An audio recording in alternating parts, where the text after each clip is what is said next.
आनंदी मालिकेच्या आजच्या जबरदस्त भागामध्ये आपल्याला असं पाहायला मिळणार आहे, आनंदीने खूप मोठा धक्कादायक असा निर्णय घेतलेला आहे आणि तिने घेतलेल्या त्या निर्णयामुळे युगंधर मात्र फार आनंदी झालेला आहे. त्याचं मन तिने जिंकलेलं आहे. काय निर्णय आहे ते पाहणारच आहोत. पण आता सुरुवातीला मालिकेमध्ये आपण पाहतोय, युगंधर हा खोलीमध्ये शांतपणे बसलेला असतो. तेवढ्यातच माई येतात आणि त्याच्याशी बोलण्याचा प्रयत्न करत असतात. पण आता युगंधर माईंना म्हणत असतो, माई, मला आत्ता एकट्याला बसायचं आहे. मला थोडासा निवांतपणा हवा आहे. मला आत्ता तुमच्याशी काही एक बोलायचं नाही, असं स्पष्टपणे तो बोलत असतो. त्यानंतर माई म्हणत असतात, युगंधर, तुला तुझा जेवढा वेळ हवा आहे ना, तू तुझा तेवढा वेळ घे. मला काही त्यावर म्हणायचं नाही आहे. पण जर तुला माझ्याशी बोलावंसं वाटलं तर तू मात्र माझ्याशी हक्काने बोलायला ये, असं स्पष्टपणे माई सांगू लागलेलं असतात. तर इथे मात्र आपण पाहतो, आता माई तर निघून जातात. जेव्हा माई निघून जातात त्यावेळेला मात्र इथे आता युगंधर समिधाच्या फोटोसमोर उभा राहतो आणि म्हणत असतो, हे सगळं होणं शक्यच नाही आहे. म्हणजे मला एक गोष्ट समजत नाही, पोरं असं अचानकच श्राद्धाच्या दिवशी येऊन नेमकी कशी काय टपकली तेच मला कळत नाही.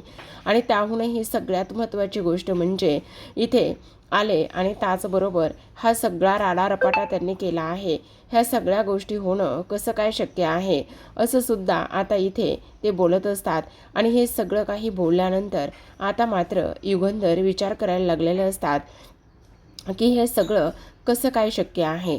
आणि त्याहूनही सगळ्यात महत्त्वाचं गोष्टी म्हणजे इथे आता हे लोक आले तरी नेमके कसे, असा सुद्धा विचार आता इकडे ते करत असतात. त्याचसोबत आपण पाहतो, आता हे नक्कीच कोणीतरी केलेलं कटकारस्थान असू शकतं, असा विचार आता युगंधर करू लागलेला असतो. दुसरीकडे आपण पाहतो, मिताली मात्र आता अस्वस्थ असते आणि त्यानंतर मिताली म्हणत असते, नाही, मला काही जरी झालं तरीसुद्धा एकदा बाबांशी बोललं पाहिजे, असा विचार ती करत असते. ती विचार करत असते, मला एकदा बाबांशी बोललं पाहिजे का, काय करू, जाऊ का बाबांकडे आणि बाबांना बोलू का? जर मी बाबांना बोलले तर बाबा माझ्याशी बोलतील का, आणि मला बाबांशी बोललं गेलं पाहिजे, असा ती विचार करत असते. तेवढ्यातच पृथ्वी तिथे येतो, तिला विचारत असतो काय झालंय म्हणून. पण ती काहीच बोलत नाही आणि सरळ सरळ आता युगंधरच्या खोलीकडे निघून जाते. तेव्हा पृथ्वी तिला आवाज देत असतो, पण मिताली मात्र अजिबात थांबत नाही. आता ती निघून गेल्यानंतर इथे मात्र विद्याधर आलेला असतो पृथ्वीकडे आणि तो म्हणत असतो, अरे पृथ्वी, काय चाललेलं आहे, ठीक आहेस ना तू, आणि हिला काय झालं आहे आत्ता? तेव्हा तो म्हणत असतो, तिला काही नाही झालेलं आहे, ती ना तिच्या लाडक्या बाबांना भेटायला गेलेली आहे. तेव्हा तो म्हणत असतो, असू दे रे, पोरींची जात जरा हळवी असते आणि तिला जर इथे तिच्या बापाला भेटायचं असेल तर भेटू दे, त्याच्यात काय एवढं. पण मला एक गोष्ट सांग, तो दुसरा कुठे आहे, प्रांजल? तेव्हा आता इकडे तो म्हणत असतो, तो तो बाहेर गेला आहे, त्याचा काहीतरी इव्हेंट आहे म्हणून. पण तुला सांगू का, तुझा हा बेधडकपणा आणि त्याचबरोबर तू अशा पद्धतीने एंट्री केलेली आहेस ना, त्यामुळे मात्र मला तर फारच जास्त आनंद झाला आहे ह्या सगळ्या गोष्टींचा. खरं सांगतो तुला, म्हणजे तू असं काय तुझ्या बापावर आरोप केलेस आणि ह्या सगळ्या गोष्टी केल्यास ना, त्यामुळे मला फारच आनंद झाला आहे. तेव्हा तो म्हणत असतो, तो बाप नाही आहे, तो युगंधर निंबाळकर आहे आणि त्याची तीच लायकी आहे आणि त्यामुळे मी त्याच्यासोबत त्या पद्धतीने वागलो आहे, असं इकडे आता तो बोलू लागलेला असतो. तेव्हा विद्याधर म्हणत असतो, हो, पण तू जे काही वागलायस, ज्या काही गोष्टी इथे केलेल्या आहेस ना, त्या मात्र अतिशय चांगल्या केलेल्या आहेस. हीच त्याची लायकी आणि हेच सगळं असायला हवं, असं सुद्धा आता इकडे तो बोलत असतो. त्याचबरोबर आपण पाहतो की आता इथे तो म्हणत असतो, पण मला एक गोष्ट कळत नाही, तू ह्या घरामध्ये आल्यापासून तुला असं काही वेगळं काही वाटत नाही आहे का? म्हणजे काही वेगळ्या गोष्टी घडल्यात किंवा आजूबाजूला काही वेगळं आहे असं तुला वाटत नाही का? तेव्हा तो म्हणत असतो, मला नेमकं काय वाटायला हवंय आणि काय वेगळं हवंय, तसं काही वाटत नाही आहे मला, असं सुद्धा आता इथे तो बोलत असतो. त्याचसोबत इकडे आता आपण पाहतो, दुसरीकडे युगंधर हा समिधाच्या फोटोसमोर उभा राहिलेला असतो आणि त्यावेळेला आता म्हणत असतो, समिधा, हे सगळं काय झालंय गं? अगं, आपल्या आयुष्यामध्ये असा काहीतरी दिवस येईल आणि तो दिवस असा असेल, ही गोष्ट मला इथे पटतच नाही आहे. काय झालं हे सगळं आपल्या बाबतीत, असं व्हायला नको होतं, असं आता इथे विद्याधर बोलत असतो. युगंधर समिधाच्या फोटोसमोर उभा राहून बोलत असतो आणि आपलीच पोरं या वेळेला येतील आणि आपलीच पोरं अशा पद्धतीने येऊन हे सगळं काही करतील आणि त्याचबरोबर तुझ्या इथे श्राद्धाच्या कार्यक्रमामध्ये त्यांनी विघ्न टाकले, हे मात्र मला सहन होत नाही. पण ह्या सगळ्या गोष्टींना नक्कीच कोणीतरी केलेल्या असाव्यात. ह्या सगळ्या गोष्टींच्या मागे कोणीतरी मास्टरमाइंड असावं, असं सुद्धा आता इथे ते बोलू लागलेले असतात. दुसरीकडे आपण पाहतो आर्चीच्या सुपीक डोक्यामध्ये आता इकडे आबांना सरळ करण्यासाठी एक प्लॅन आलेला असतो आणि तो प्लॅन म्हणजे की आता इथे ती जी आरती आहे, आरतीची बॅग भरायला घेते आणि बॅग भरायला घेऊन ती म्हणत असते, आता तू हे घर सोडून जायचं आहे. मग आता आरती म्हणत असते, ए बाई, मी असं काय केलेलं आहे की तू मला ह्या घराच्या बाहेर काढायला लागलेली आहेस, काय अशी करतीस, असं इकडे ती बोलत असते. आणि त्यावेळेला मात्र आता ती म्हणत असते, तू काहीही केलेलं नाहीस, पण सगळ्यात महत्त्वाची गोष्ट म्हणजे की इथे तू हे घर सोडून जायचं आहेस. कारण इथे आता काही जरी झालं तरीसुद्धा त्या आबांना आपण इथे आता हे बॅग भरायला घेतलेली असते आणि बॅग भरून मात्र इकडे ती म्हणत असते, तू थोडे दिवस ना आपल्या वैशुताईच्या घरी जाऊन राहायचेस आणि त्यानंतर मी आबांना बघ कसं सरळ करते. तर काही जरी झालं ना तरी ते सरळ झालेच पाहिजेत आणि जोपर्यंत ते सरळ होत नाहीत ना तोपर्यंत खरी मजा येणार आहे. तोपर्यंत तू यायचंच नाही आहेस, आत्ताच्या आत्ता इथून जा. अगं पण हे सगळं करणं गरजेचं आहे का? हो, गरजेचं आहे. कारण येऊ देत आता आबांना, त्यांची ही हुशारनात त्यांना कशी सरळ करते ना तेच बघ तू, असं म्हणून शेवटी ती आरतीला तिथून पाठवून देते. दुसरीकडे आपण पाहतो शेवटी मिताली आता इथे युगंधरच्या खोलीच्या बाहेर उभी असते आणि तेव्हा ती युगंधरकडे पाहत असते. आता युगंधरकडे पाहिल्यानंतर लगेचच युगंधर म्हणत असतो, तू इथे का आलेली आहेस? काय गरज आहे इथे येण्याची? मला आत्ता काही अजून राडा तमाशा काहीही घालायचा नाही आहे. मला तुझ्याशी काही एक बोलायचं नाही. आत्ताच्या आत्ता इथून निघून जा, असं आता इथे युगंधर मितालीला सांगत असतात. पण आता लगेचच मिताली म्हणत असते, मला तुमच्याशी थोडंसं बोलायचं आहे बाबा. पण युगंधर म्हणत असतो, नाही, मला काहीच नाही बोलायचं तुझ्याशी, असं म्हणून युगंधर तिथून सरळ सरळ निघून जात असतात आणि मिताली मात्र आहे त्याच ठिकाणी उभी राहिलेली असते. कारण तिला युगंधरशी बोलायचं असतं आणि युगंधरने सरळ सरळ तिला बाहेरचा रस्ता आता इथे दाखवलेला असतो. आणि त्यानंतर मात्र इथे मितालीला रडू कोसळलेलं असतं आणि मितालीला रडू कोसळल्यानंतर आता आपण पाहतो इथे मिताली रडत असते. पण युगंधरला मात्र आता पाजर फुटलेला नसतो. कारण ह्या सगळ्या गोष्टी फक्त आणि फक्त इथे ह्या विद्याधरमुळे झालेलं असतात. आता इकडे मात्र विद्याधरला बोलायचं असतं, त्यामुळे मिताली रडत गेलेली असते आणि इथे पृथ्वी म्हणत असतो, बघितलं का आली का नाही तोंड पाडून? मी तुला जाऊ नको म्हटलं होतं. अगं तो बाप राहिलाच नाही आहे. तुझ्या गोष्टी लक्षात येत आहेत का की काय आणि कशा पद्धतीने ते सगळं काही झालं आहे म्हणून? तुला मी कितीदा सांगितलेलं आहे, पण तुला मात्र इथे काही ऐकायचंच नाही आहे. आणि त्याचबरोबर तू अशी का करतेस हे सुद्धा मला कळत नाही. काय गरज होती तिकडे जाण्याची, असं सुद्धा आता इकडे ती बोलत असतो. त्याचसोबत इथे आपण पाहतो विद्याधर म्हणत असतो, हे बघ, जरी सुद्धा इथे तुझ्या बापाने तुला दूर लोटलं असलं आणि काही जरी झालं असलं तरीसुद्धा हा काका मात्र कायम तुझ्यासोबत असणार आहे. तुला काळजी वगैरे करण्याची काही गरज नाही, असं सुद्धा आता इकडे तो बोलत असतो आणि मितालीच्या डोक्यावर हात ठेवत असतो आणि तिला आधार देण्याचं काम इथे तो करत असतो. पण मिताली मात्र प्रचंड रडत असते.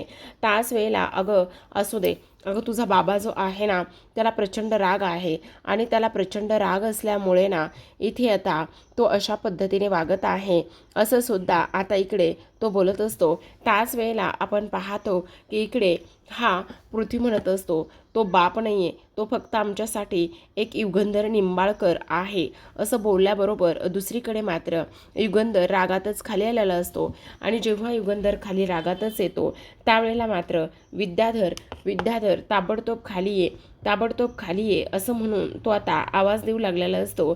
आणि आवाज देत असताना आता लगेचच इकडे हा पृथ्वी म्हणत असतो, आता आणि काय झालेलं आहे, हे एवढे का ओरडतायत, कशासाठी ओरडतायत ते मात्र इथे समजत नाही असं सुद्धा आता इकडे ते बोलत असतात. आणि हे सगळं काही बोलणं सुरू असल्याबरोबर आपण पाहतो की आता लगेचच इकडे तो म्हणत असतो, काही नाही, मला त्या सगळ्या गोष्टींची सवय आहे, काहीतरी झालं असेल आणि म्हणूनच तो मला आवाज देत असेल, तू नको काळजी करू, चल आपण बघून येऊ. तेव्हा पृथ्वी म्हणत असतो, मला अजिबात त्या माणसाचं थोबाडसुद्धा पाहण्याची इच्छा नाही आहे, त्यामुळे तू गेलास तरी सुद्धा चालेल असं सुद्धा तो इकडे बोलत असतो. तर दुसरीकडे आता सविताताई म्हणत असतात की आनंदीताई, एक गोष्ट समजत नाही की मालक साहेब आता का ओरडतायत, आणखी बहुतेक काहीतरी राडा होणार आहे असं इकडे ते बोलत असतात. आणि तेवढ्यातच आनंदी म्हणत असते, मला तुम्ही बाहेर घेऊन चला असं म्हटल्याबरोबर लगेचच आता आपण पाहतो की इकडे ही जी काही विद्याधर आहे तो विद्याधर येतो आणि म्हणत असतो, काय झालं दादा, एवढं तुला ओरडायला आणि त्याचबरोबर हे सगळं काही करायला काय झालेलं आहे, तुला माझ्याशिवाय इथे जमतच नाही आहे का ओरडतोयस एवढं, काय काय काय चाललंय काय, मी असं काय केलेलं आहे की तू माझ्या नावाने एवढा आरडाओरडा करत आहेस, काय झालेलं आहे असं बोलल्याबरोबर लगेचच आता इकडे युगंधर म्हणत असतो, तुझी हिंमत कशी झाली हे सगळं काही करण्याची आणि त्याचबरोबर अशा पद्धतीने वागण्याची, तू समजतोस कोण स्वतःला. तेव्हा लगेच आता इथे तो म्हणत असतो, आता आणि मी काय केलेलं आहे. मग आता इकडे तो म्हणत असतो, मला एक गोष्ट सांग, तू तू पोरांना इकडे वर्षश्राद्धाला तूच बोलावून घेतलंस ना असं म्हटल्याबरोबर तो म्हणत असतो, हो मीच घेतलेला आहे बोलावून असं म्हणून आता मात्र युगंधरचा तोल जातो आणि युगंधर खणखणीत इथे त्याच्या कानाखाली वारतो. तेवढ्यातच आता धनश्री म्हणत असतात, भाऊजी असं काय करायलाय तुम्ही, माझ्या नवऱ्याला का आणि कशामुळे मारायलाय, हे बघा असं करू नका. तेवढ्यातच आता इथे ते म्हणत असतात, त्याने काय केलंय काय नाही ह्या गोष्टी तुला नाही माहिती, तुझा नवरा एवढा धुतल्या तांदळासारखा नाही आहे आणि त्याने इकडे ह्या माझ्या समिधाच्या वर्षश्राद्धाच्या कार्यक्रमामध्ये त्याने विघ्न आणण्याचा प्रयत्न केला आणि त्याची तीच लायकी आहे असं सुद्धा आता इथे ते बोलू लागलेले असतात. त्याचसोबत आपण पाहतो की आता लगेचच विद्याधर म्हणत असतो, मला एक गोष्ट कळत नाही, मी इथे पोरांना बोलून असं काय पाप केलेलं आहे तेच मला काही कळत नाही आहे आणि तुम्हाला एवढं सगळं काही करण्याची काय गरज आहे, मला तेच काही कळत नाही असं सुद्धा आता इकडे तो बोलत असतो. आणि हे सगळं काही बोलल्यानंतर आपण पाहतो की आता इकडे युगंधर म्हणत असतो, तुझ्या तोंडून ह्या पापपुण्याच्या गोष्टी अजिबातच चांगल्या दिसत नाही आहेत, तू ह्या पापपुण्याच्या गोष्टी अजिबात करू नकोस, त्या तुझ्या तोंडून शोभत नाही आहात.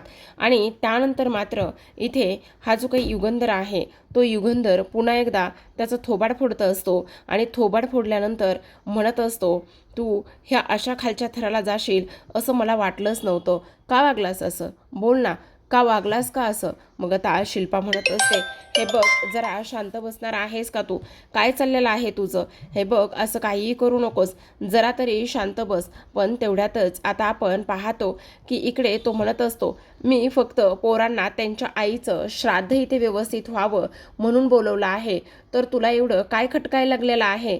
तेव्हा तो म्हणत असतो, तू श्राद्धासाठी नाही बोलवलं, तू कशासाठी बोलवलंयस हे लक्षात येते मला, तू फक्त आणि फक्त इथे विघ्न आणण्यासाठी बोलवलेलं आहेस. तेवढ्यातच आता पृथ्वीवरून खाली येतो आणि तो म्हणत असतो, तुमचं काय चाललेलं आहे, आम्ही इथे आलेलो आहोत, ही गोष्ट तुम्हाला सहन होत नाही आहे का. आणि त्याहूनही सगळ्यात महत्त्वाची गोष्ट म्हणजे काही जरी झालं ना तरीसुद्धा एक गोष्ट मात्र तुम्ही लक्षात ठेवा की आम्हाला तुमचं काहीच ऐकायचं नाही आहे. आणि काकाने जरी आम्हाला इथे बोलवलं असलं तरीसुद्धा काकावर तुम्ही अशा पद्धतीने हात वगैरे नाही उचलू शकत, हे तुमच्या लक्षात येतं आहे का असं सुद्धा आता इकडे तो बोलत असतो. आणि हे सगळं काही बोलल्यानंतर आता दुसरीकडे मात्र आपण पाहतो आता आरची ही आबांची वाट पाहत असते.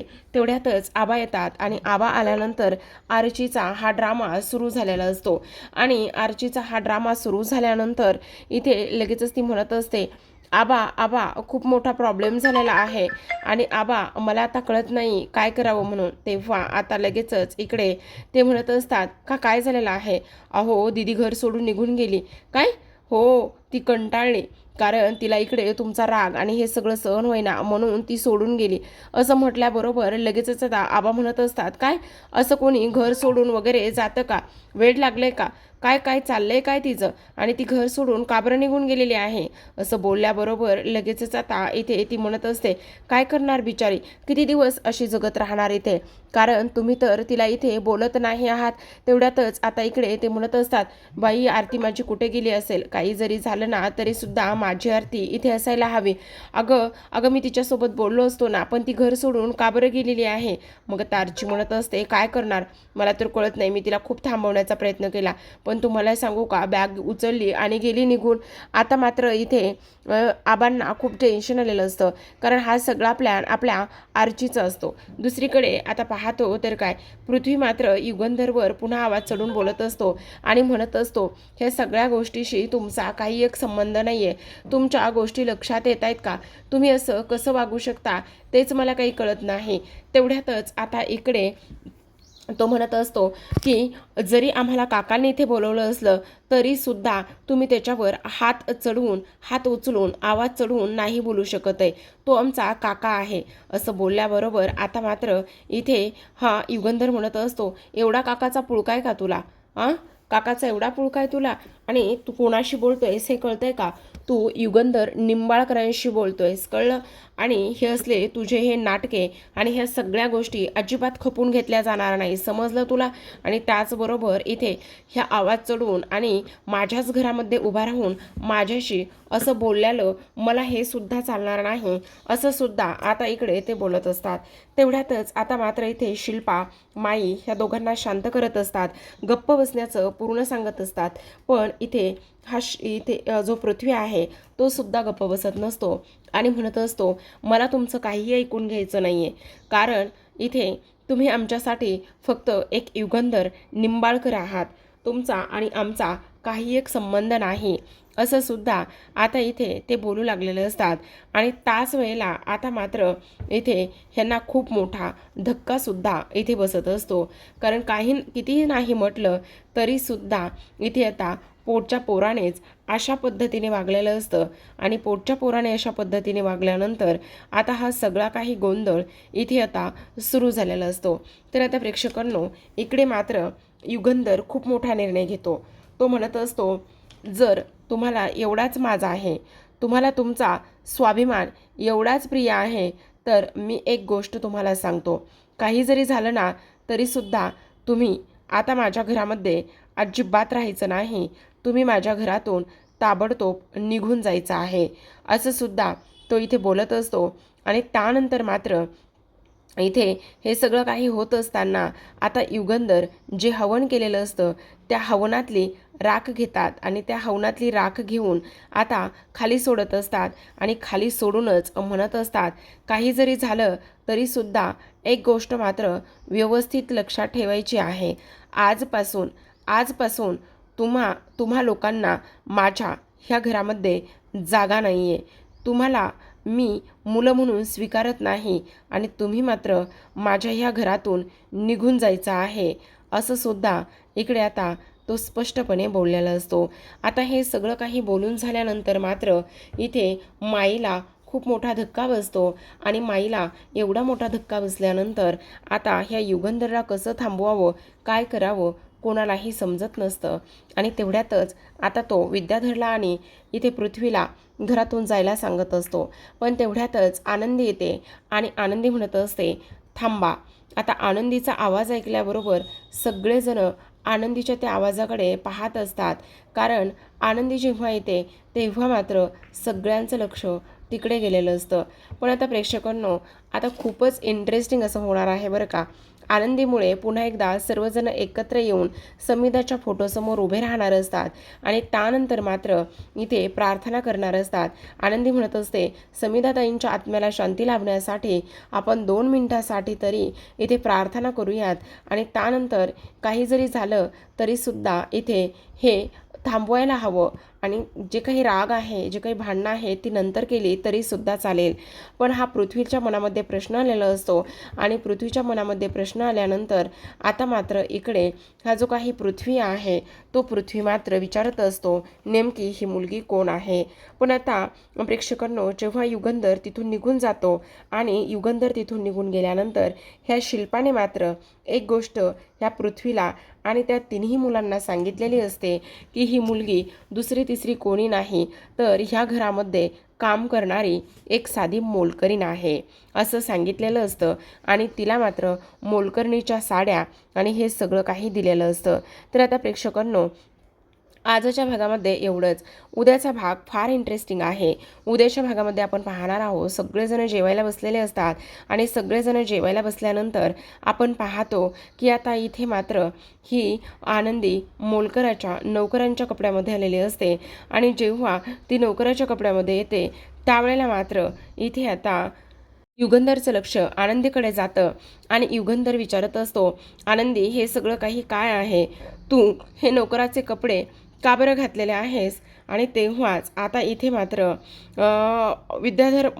युगंधर म्हटल्याबरोबर आता पृथ्वी म्हणत असतो, तिने नोकराचे कपडे का घातलेले आहेत ही गोष्ट महत्त्वाची नाही आहे का?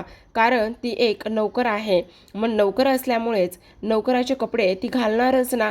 मग तुम्ही ह्या अशा गोष्टी का बरं विचारतायत? आता मात्र हे युगंधरला काही केल्या कोडं सुटलेलं नसतं, गणित उलगडलेलं नसतं की आनंदीला ह्या घरचं नोकर कोणी बनवलं म्हणून. पण बहुतेक आता हे सगळं काहीतरी आहे असा विचार त्याने केलेला असतो. तर इकडे मात्र दुसऱ्या बाजूला सगळेजण जेव्हा बाजूला जातात आणि बाजूला गेल्यानंतर आपण पाहतो की आता इथे आनंदीला विद्याधर विचारत असतो की आनंदी हे सगळं काही काय आहे? आणि त्याचबरोबर इथे तू हे नोकराचे कपडे का घातलेले आहेस? तेव्हा मात्र आनंदी युगंधरला उत्तर देते आणि म्हणत असते, हे बघा मालक साहेब, जोपर्यंत मुलांचं मन मी प्रेमाने जिंकत नाही तोपर्यंत मी त्यांना सांगणार नाही मी कोण आहे. पण युगंधर म्हणत असतो, अगं तू त्या पोरांची आई आहेस, ही गोष्ट तू त्यांना सांगायला हवीस. आणि त्याहूनही सगळ्यात महत्त्वाची गोष्ट म्हणजे तू या घरची नोकर नाही आहेस. पण आनंदी म्हणत असते, मालक साहेब, मला त्या तिघांची सुद्धा मनं प्रेमाने जिंकायची आहेत. आत्तापर्यंत इथे नियती आणि नशीब माझ्या बाबतीत सगळं काही ठरवत आलेले आहे. पण आज मात्र हा जो काही निर्णय मी घेतलेला आहे तो निर्णय मी माझ्या स्वतःच्या मनाने घेतलेला आहे आणि मला ह्या मुलांची मनं प्रेमाने जिंकायची आहेत असं म्हटल्या क्षणी आता युगंधरचं मन मात्र आनंदीने जिंकलेलं असतं. तर पाहत रहा आनंदी.